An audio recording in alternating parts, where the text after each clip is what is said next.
So you read the title, it probably says something like Roman Reigns will beat The Undertaker at WrestleMania or something along those lines. And that's what I think is going to take place at Mania, and before I let you guys know why, this isn't my typical prediction game, so I won't be going over the entire show predictions for every single match.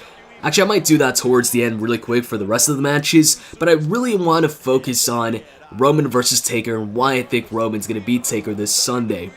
And this is actually the match I'm looking forward to the most at WrestleMania this year. A couple weeks back, if you would have asked me, hey, which match do you want to see the most at this year's Mania, I wouldn't have said Taker versus Roman. Actually, I don't know what I would have said, but it wouldn't be Taker versus Roman, because at the time, I probably would have still been disappointed that it's another WrestleMania where we don't get The Undertaker versus John Cena, and instead we get Taker versus somebody else. And I think we can all tell that Taker's days of competing at WrestleMania every single year will be coming to an end soon, and that's one of the frustrating things about them skipping out on Cena versus Taker every year, because we don't know how long Taker is going to go or compete at WrestleMania. Actually, if we go by what kayfabe Roman said, this Sunday might be Taker's last WrestleMania. And if that's the case, well, I guess we'll never see Taker versus John Cena at Mania.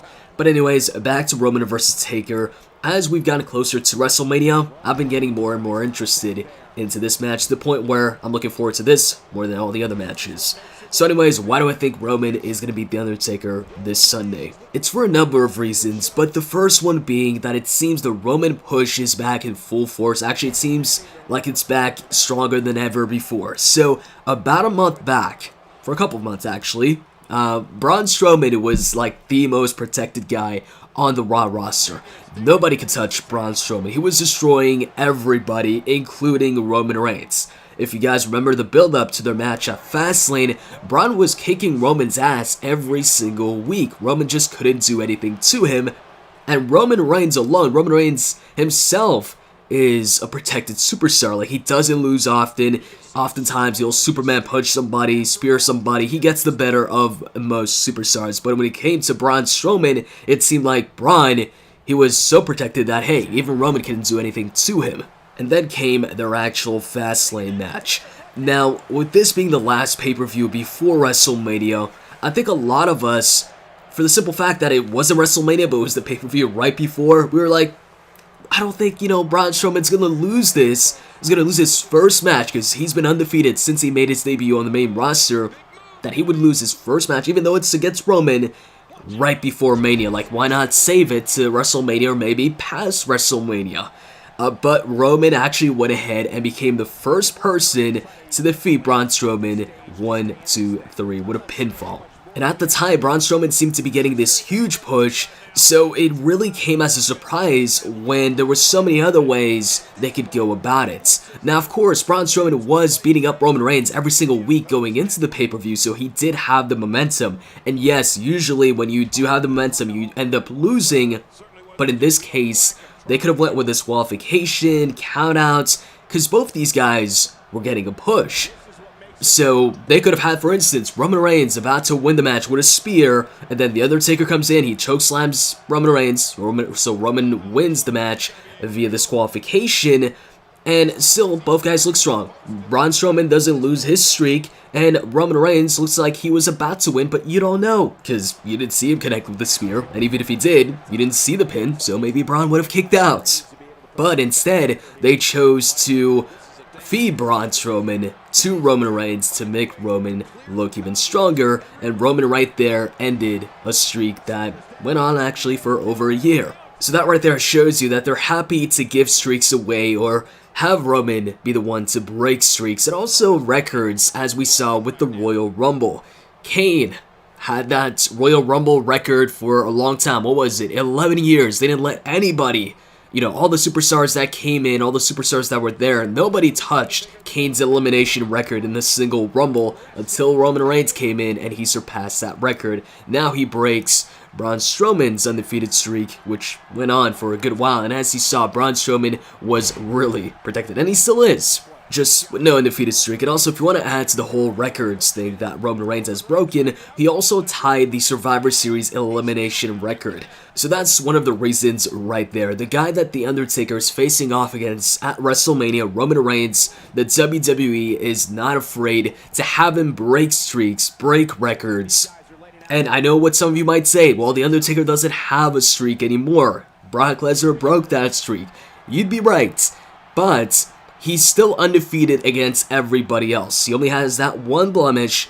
He only has that one. Brock Lesnar's the 1 in 21-1. So aside from Brock, nobody else has been able to beat The Undertaker. Nobody before Brock and also after Brock. Even after the streak was broken, Taker went ahead and won his next 2 WrestleMania matches. So beating Taker at WrestleMania is still a huge deal. And it would put Roman Reigns in a list of WWE history that they can mention, a list of the only 2 people that have been able to beat The Undertaker at Mania, Lesnar and Roman Reigns. It's another accomplishment added to his resume. And when I was bringing up them having Roman Reigns break all these streaks and records, the point is, if they have him break like this huge undefeated streak, well, maybe not that huge, but Braun Strowman's undefeated streak right before WrestleMania and have him, break the Royal Rumble elimination record and all that, what makes you think that they'd have any trouble having Roman Reigns beat The Undertaker when the streak's already been broken, and the guy that broke the streak is the guy that Roman Reigns is tied with? Lesnar versus Roman, we never saw a conclusive ending to that match between the two. Seth Rollins cashed in, won the match, and we didn't see if Roman was going to beat Brock or Brock was going to beat Roman. I mean, Brock did hit the F5 prior to Seth Rollins coming out and cashing in, although in all the video packages that you see, it always ends with Roman Reigns hitting the spear and then Seth Rollins cashing in. But anyways, those are pretty much kayfabe-wise. I believe Brock is like Roman Reigns' equal, because out of all the other full-timers that he's faced off against, he's the one that Brock had the most trouble with. Keep in mind, I said full-timers, so that doesn't include Taker and Goldberg. And that brings me to the other reason why I think Roman Reigns is winning this match. So this Sunday, the Universal Championship match, it's Brock versus Goldberg. I don't know about you guys, so I'll just speak on my behalf, although I'm pretty sure you guys also feel the same way. I think it's pretty damn obvious that Brock Lesnar is going to walk out the new Universal Champion. And with that comes the question of who's going to go ahead and take that title away from Brock. Because when it comes to the full-time roster, because if Goldberg's not going to take the title back, if The Undertaker's not coming back and winning the Universal Championship or whatever, who from the roster, the Raw roster, because Brock is on Raw, is going to go ahead and win that championship? Or actually, let me actually count the SmackDown roster too, because there might be a draft while Brock is still the champion. So, who from those rosters is going to beat Brock? Brock's kicked everybody's ass. And the answer is Roman Reigns.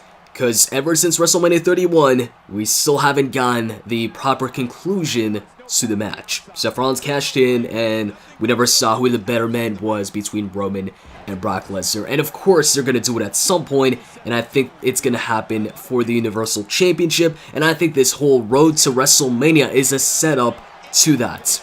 It's to make Roman look as strong as possible going into his championship match against Brock Lesnar, whether that's at SummerSlam this year or at WrestleMania next year. It's going to happen.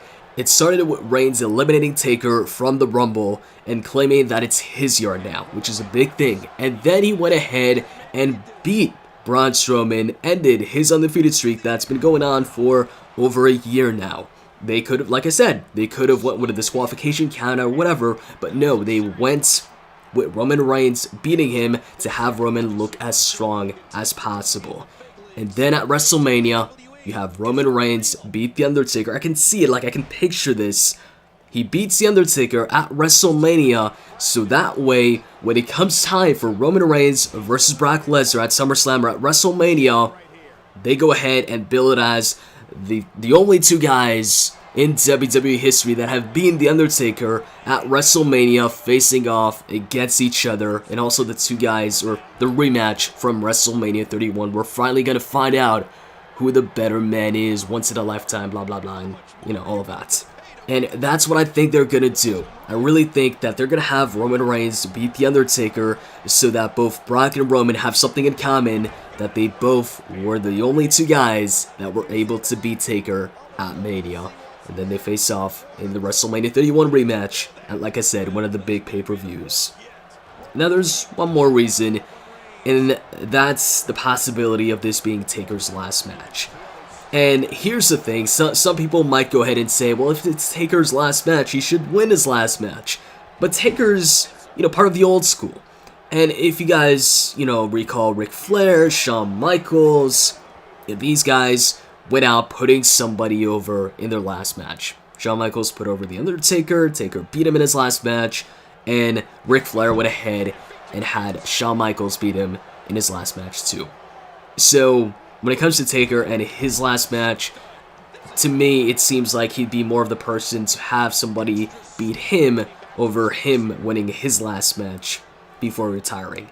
Now, this might not be his last Mania, he might have another one in him, but with them mentioning it on TV, Roman Reigns saying that he'll retire The Undertaker, with Taker apparently needing hip replacement surgery and also being in a lot of pain, it could very well be his last Mania. And if it is, then I think he'd go out losing, putting somebody over. But that's pretty much it, man. I think we can expect a really hyped up crowd for this match. A lot of boos for Roman, a lot of cheers for The Undertaker, a lot of near falls, about 31 Superman punches. And I want to see how Taker performs in this match. Because at the Rumble, he had the beer belly going, he was moving a lot slower, but I think he'll actually surprise us at Mania. I think we'll see a good match between the two, and the beer belly might actually be a strategy against Reigns. Might be, some extra cushion for some protection to relieve some of the pain from the impact of Reigns' spear. Reigns is like, you ain't even in shape for a match at Mania. Taker's like, bitch, it's strategy. Now here's some quick predictions for some of the other matches on the card. The Fatal 4-Way Women's Championship match, gonna say Bayley retains that one, and I wouldn't be surprised if Sasha Banks turns heel right after the match, or maybe on Raw the next night.